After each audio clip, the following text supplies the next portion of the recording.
Leitura do livro Em Busca da Autoconfiança, Estrutura Emocional de Aço. Capítulo 9, Curiosidade. Temporal de ideias. Seja universal, goste igualmente de todas as coisas, jamais despreze a diversidade infinita das coisas e de suas formas. Leonardo da Vinci. Havia no passado uma tribo em que seus membros, ao completarem 60 anos de idade, julgavam-se sábios demais. Nada mais tinham para aprender, eles pensavam. Retiravam-se então da tribo, iam para um lugar isolado e distante para aguardar sua morte. Até o dia em que um deles, ao chegar nessa ocasião, se retirou como de costume, levando sua tenda e suas coisas essenciais. Mas para onde acabou sentindo falta dos chás e ervas que tomava no antigo lar. Não tendo lenha, ao ver um menino passar, pediu que fosse à tribo buscar brasas. Esqueceu-se, porém, de advertir o menino para tomar cuidado para não queimar suas mãos. Tarde demais, o menino já estava longe. Passado algum tempo, o menino voltou com as brasas nas mãos. Menino, você se machucou? Machucou suas mãos? Perguntou. Não, porque antes de ir até a aldeia, fui até a margem do rio e peguei uma camada grossa de lama nas mãos, deixei secar e isso não permite que o calor passe. O velho, vendo aquilo, percebeu que, embora estivesse velho, ainda não tinha aprendido tudo. Pegou todas as coisas e voltou para a aldeia.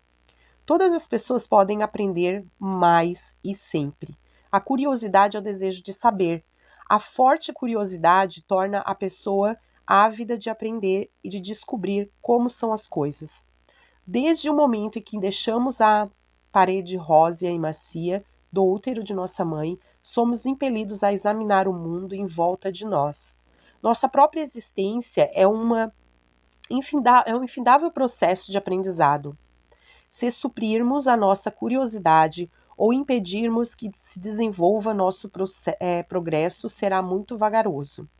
Leonardo da Vinci foi um dos maiores gênios de todas as eras, cuja obra será eternamente objeto de assombro e admiração.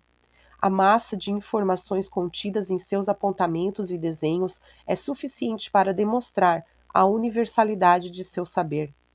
Concebeu inventos que só muitos séculos mais tarde encontrariam condições para concretizar-se. Ao talento artístico soma-se a curiosidade intelectual e a inventividade científica. Foi pintor, escultor, músico, arquiteto, engenheiro e cientista. Além disso, foi talvez o maior desenhista que já existiu. Da Vinci escrevia da direita para a esquerda. Talvez para dificultar o entendimento ou para evitar ser julgado herege por suas ideias. Por essa razão, seus escritos só podem ser lidos em um espelho. Em todos os seus estudos, conseguiu ser original, inventivo e exato. Durante mais de 20 anos, tentou inventar um jeito de fazer o homem voar e realizar um sonho acalentado já pelos antigos gregos. Para isso, estudou o voo de pássaros, morcegos e até insetos.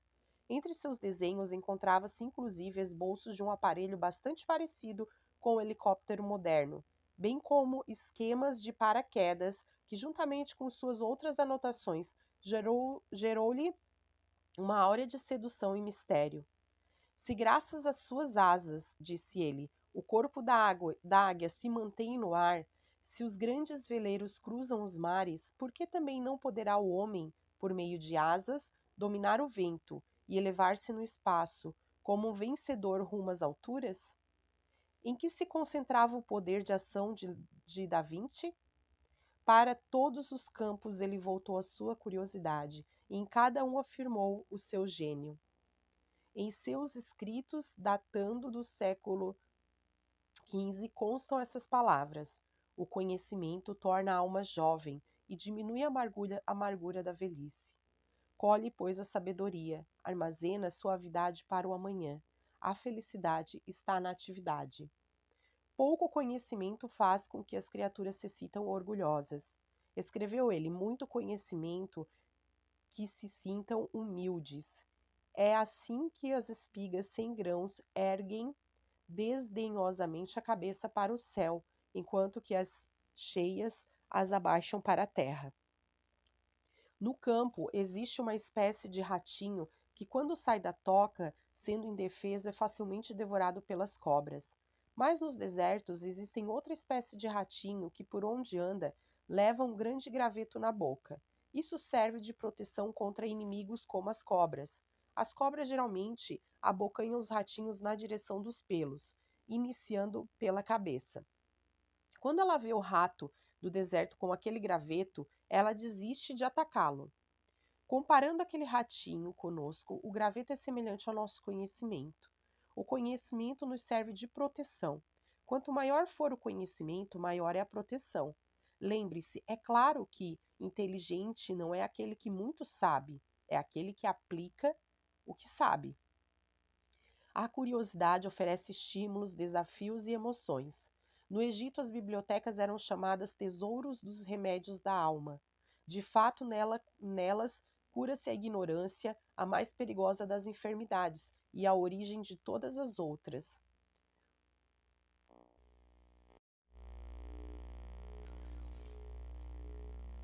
O mundo dos livros é a mais notável criação do homem.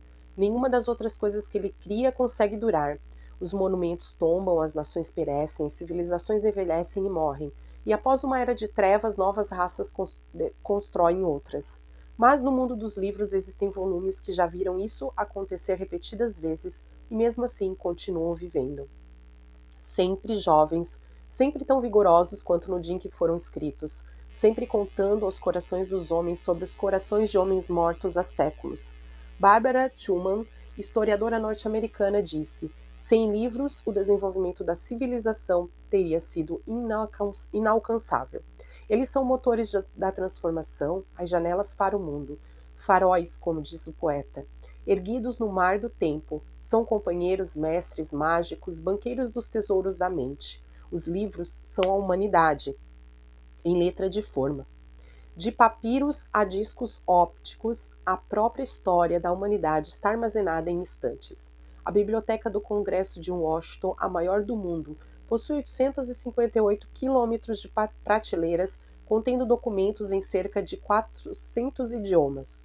E como verificamos nas livrarias, o universo de Gutenberg continua expandindo-se em todas as direções do conhecimento humano. Sentar-se sozinho à luz de uma lâmpada, com um livro aberto à sua frente e travar uma conversação íntima com os homens de gerações longínquas. Esse é um prazer sem comparação. Charles Barão de Montesquieu, filósofo político francês, confessou: não conheço nenhuma inquietação que uma hora de leitura não alivie. A pessoa que lê mal fala, mal ouve, mal vê. A experiência literária é um dos acontecimentos mais profundos na modelagem da mente durante a vida de um homem. O conhecimento é uma das grandes maneiras de quebrar as algemas de um ambiente limitador. Conta-se que uma senhora, apesar de ser bela, tinha um defeito. Suas mãos eram enrugadas, quase deformadas. Durante muito tempo, sua pequena filha, uma menina inteligente, conteve-se em perguntar o motivo da imperfeição. Alguns anos se passaram e da curiosidade da menina surgiu o seguinte comentário: minha mãe, eu gosto muito do seu lindo rosto, amo seus lindos olhos, admiro seus cabelos e seu corpo, mas não consigo gostar de suas mãos. São tão feias. Então a mãe ergueu seus olhos profundos e límpidos, irradiando carinho e fixando nos olhos da filha, contou-lhe o seguinte: uma noite, quando tu eras ainda muito pequena, estavas dormindo, encolhida em teu berço, na penumbra do teu quarto, ouviu-se ecoar pelas paredes da casa um grito de incêndio.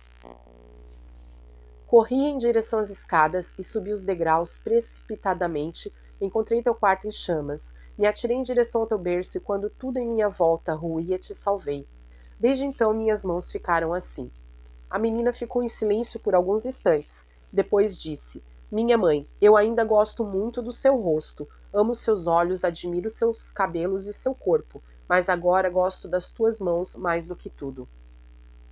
Descobrir, portanto, consiste em olhar para o que todo mundo está vendo e enxergar algo diferente.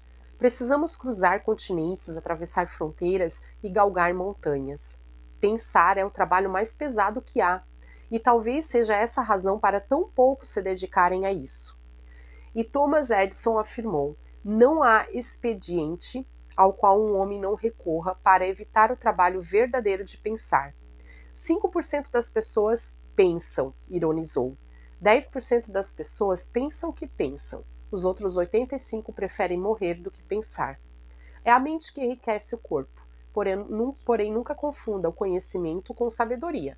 Uma ajuda-te a ganhar a vida, a outra ajuda-te a viver.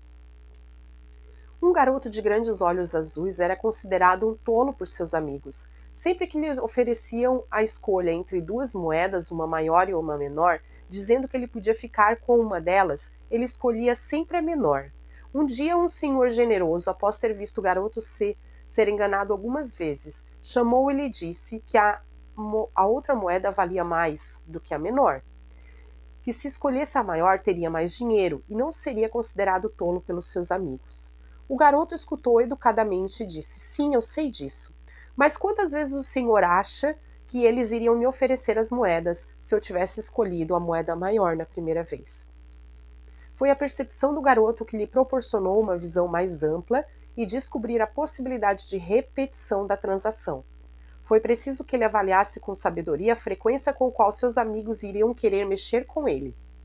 Assim, a sabedoria é a capacidade de usar o conhecimento com êxito para solucionar problemas, evitar perigos e atingir os nossos objetivos. Quando menino, seu pai exigia dele que lesse 10 livros durante o verão. Porém, ele lia o dobro, inteligente e curioso, aluno da Lakeside School nos Estados Unidos. Certa vez disse a um professor que algum dia ele seria milionário. Estava se subestimando. Após ter tido seu primeiro contato com um terminal de computador primitivo na escola, aos 14 anos, ele e um amigo mais novo encantaram-se com as possibilidades da informática. Aos 15 anos, fundou uma empresa que fazia estudos sobre fluxo de tráfego. Ganhou $20.000 antes que os engenheiros de tráfego perdessem a paciência por estarem seguindo os conselhos dos dois garotos. Mais tarde, tinha então 19 anos, enquanto andava pelo gramado do campus de Harvard, seu amigo lhe mostrou uma capa de uma revista. Nela estava estampada a foto do primeiro microcomputador. Ele teve a certeza de que havia começado a revolução da informática, e ele queria estar incluso nela. Largou a universidade e foi escrever programas para essas máquinas. Saiu do zero, trabalhou dia e noite, aproveitou as oportunidades. Logo o curioso menino, William Henry Gates, ou apenas Bill Gates, se tornou o mais bem-sucedido industrial da informática, acumulando nas 2 décadas seguintes 15 bilhões de dólares. Invista em sua curiosidade. Os velhos estão sempre aconselhando os jovens a guardar dinheiro. É um mau conselho. Não guardem um centavo, invistam em si mesmos. Eu nunca economizei $1 antes dos 40 anos de idade, declarou certa vez Henry Ford. Após receber a conta médica, certo paciente disse ao médico: doutor, $100 por uma consulta de 10 minutos é muito caro. O médico respondeu: não são por 10 minutos, meu caro amigo, são por 6 anos de estudo.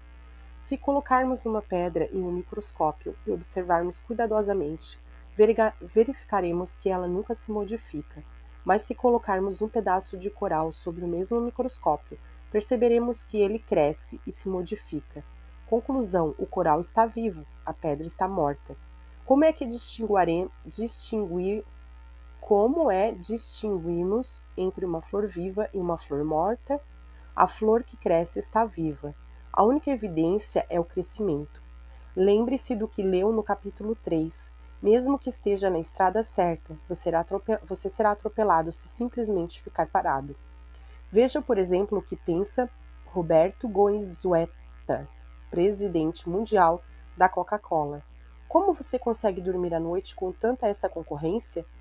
Pergunta-me as pessoas e eu respondo: eu durmo como um bebê. Elas dizem: isso é maravilhoso. Não, não é, replico. Eu acordo de 2 em 2 horas e choro. Podemos desenvolver nossa criatividade se tivermos curiosidade para descobrir o que se esconde nas aparências dos fatos, dos objetos, das pessoas. Estaremos mais habituados, estaremos nos habituando a perceber em vez de apenas olhar e desenvolvermos a habilidade necessária para se expressar uma ideia que afinal é tão importante quanto a própria ideia. Segredo número 9. As mentes são como paraquedas, só funcionam se estiverem abertas.